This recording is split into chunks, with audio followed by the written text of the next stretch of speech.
Huwag mong sabihing nagbibigay ka ng pera dyan sa peking sugo ng Diyos na yan, ha? Marami na siyang napagaling. Simula nung umanib ako sa kanila. Ikinalulugod kong paglingkuran ng sugo ng Diyos. Huwag mong kalabanin ng sugo, hindi peke si Brother Lauro. Bakit hindi mo siya dalhin sa ating mga pagtitipon para siya ay maging kaagib natin? Biniyayaan ka ng Panginoon ng napakagandang anak. Hayaan mo akong linisin ka. Kaya pabayaan mo na akong linisin ka. Gusto mo bang masunog sa impyerno?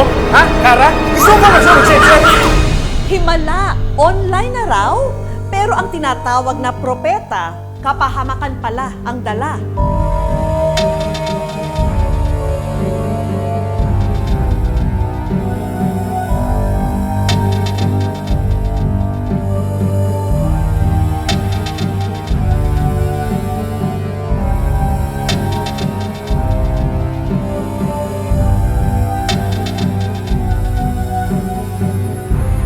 Abangan sa Wish Ko Lang ngayong Sabado, 4 p.m.